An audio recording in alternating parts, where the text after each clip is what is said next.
Today, Mariners fans and baseball fans got to see something that's never happened before. And that was the Mariners hitting 9 doubles in a game. We also almost got to see something that hasn't happened since 2023, which would have been a perfect game. As I'm filming this right now, with 2 outs in the bottom of the eighth, the Orioles have just lost a perfect game. There's 1 on and 2 out for Houston as the Orioles lead 4-0. And with that, there's time for us to think about the way the Mariners played today. The Mariners opened with Luis Castillo, who opened the season last year as the ace for the Mariners and is now certainly not that. He ended up playing today in a very much reduced role. He was a starter. He pitched 4 innings. Wasn't great for us because we were down after his performance. Um, yeah, not great. Overall today, um, no, that's not what I'm looking for. Oh yeah, the wrap. Summary. Overall today, the box score had the Mariners not doing great on the pitching department, but doing amazing on the non-pitching department, which was absolutely wonderful. Oh yeah, unfortunately, Baltimore lost that perfect game, but Baltimore does show that they have really good starting pitching, and the Mariners' vaunted offense feels really weird to say that after the last couple of years with what the Mariners' offense has done. Played incredibly well today, opening up the scoring in the top of the first with a Julio Rodriguez double that scored Randy Arozarena to make it 1-0 Mariners. Then in the bottom of the first, Francisco Lindor hit his 23rd home run. Top of the second, Garver homered, made it 2-1 Mariners. Bottom of the second, Alvarez singled to score Jeff McNeil. Then Lindor singled to score Francisco Alvarez and move Ronnie Mauricio to second. Top of the third, Cal Raleigh hit his 46th home run of the season, standing alone. Now that Johnny Bench is third by himself, and Cal is second by himself. 4 home runs in a season by a primary catcher. And then in the bottom of fourth, Francisco Lindor homered that scored Ronnie Mauricio to make it 5-4 Mets. Then Juan Soto came up and hit his 30th home run, making it 6-4 Mets. Cole Young singles on a sharp liner in the top of the sixth, make it 6-5. Top of the seventh is where the Mariners break it open. Gino doubles on a line drive to the left fielder, Brandon Nimmo. Cal scores. Then Dom singles to score Gino, made it 7-6. Then Donovan Solano doubled to score Dominic Canzone and move Mitch to third, 8-6. Cole Young doubles on a ground ball to right fielder Juan Soto. Garver scores. Demo scores. Demo came in as a pinch runner. And then Julio Rodriguez in the top of the eighth doubled on a sharp line drive to Cedric Mullins to score Cal, who had doubled just before that. And then in the bottom of the eighth, Francisco Alvarez homers on a fly ball to right field. It was a 3-run home run. Overall today, the Mariners had 16 hits, 11 runs, 2 homers, 31 total bases, stole 1 base, and left 10 on base. The Mets had 9 runs on 12 hits, 4 home runs, 27 total bases, stole 1 base, and left 4 on base. Like I said, Luis Castillo did not look great during the game at all. He got through 4 innings, 9 hits, 6 runs, walked 1, struck out 5, and he did that on 95 pitches, which is a major problem because 95 pitches is far too many pitches to try to get out of 4 innings. That's what he should be pitching in 6 or 7 innings. Randy Arozarena had the steal for the Mariners today, which was awesome.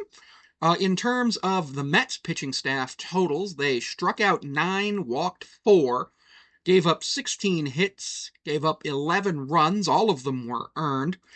They hit Gino once.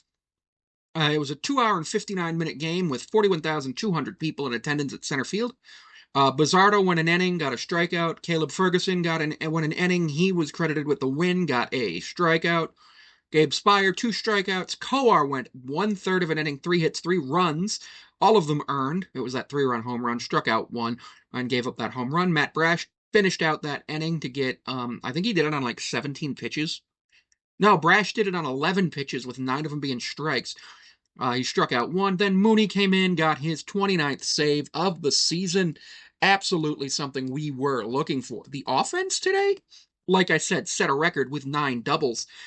From what I can tell, we had 16 extra base hits. It's 1, 2, 3, 4, 5, 6, 7, 8, 9, 10, 11. We had 11 extra base hits. Randy Arozarena, 2 for 6, scored 2 runs, struck out once. Okay. Cal, 3 for 5 for a 60% batting average today, and he got on base a fourth time with a walk in his 6 plate appearances. Julio, 2 for 6 with 2 ribbies and 3 strikeouts. Gino, 1 for 4 with a run, a ribby, and 2 strikeouts. Dom Canzone struck out once but went 1 for 5. Mitch Garver went 1 for 3 with 2 walks and no strikeouts. Was really good for Garver. Donovan Solano, like I said, had that double and went 2 for 4 with a run and a ribby. Dylan Moore came in. He actually had an at-bat, and it was a double. He went 1 for 1 with a run scored. It was not off that double. J.P. Crawford went 0 for 5 with 2 strikeouts. And Cole Young, for the second time in his young career, got on base for 4 times in a single game. That's something that rookies don't usually do. I am incredibly impressed with what Cole Young is doing, and I do believe he's going to be on this team, and it might be our long-term solution at first base. Now, overall, the Mariners' offense played really well. Jackson Kowar and Luis Castillo probably would have really loved it if they didn't have to go in and take out 4 innings and a third of an inning. But unfortunately, they pitched rather poorly. It was a slugfest between the two teams, and unfortunately, Jackson Kowar is a pretty weak member of our bullpen. And Luis Castillo, despite having literally been an ace and the opening day starter in 2024, is no longer the pitcher he once was. So unfortunately, we have to worry about him in the future. But he has a no-trade clause that ends at the end of this season, and I do suspect that he will likely not be a part of the rotation next year. Other Mariners news, Logan Evans was placed to the 15-day IL, not related to the finger injury he suffered yesterday, but due to right elbow inflammation, which is his pitching elbow. Mariners were made aware of it after the game. Miles Masterboni has been sent to AAA Tacoma on an optional assignment, or has been optioned to AAA Tacoma.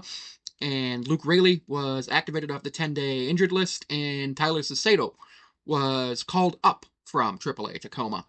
Overall, I think the Mariners did pretty well, and it's exciting to see what we've got. Take some time to follow me on my other platforms. You can follow me at the YouTubes, otherwise linked in my bio, or The Trapezoid Talks is the main YouTube channel. You can book me on Cameo at Sammy5436. Patreon and other paid services platforms are also Sammy5436.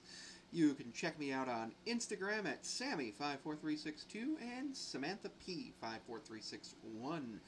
And I'm on Twitter and Blue Sky, though I'm not very active there. But thank you for joining me for another video. Plenty more coming up in a moment on the Trapezoid Network.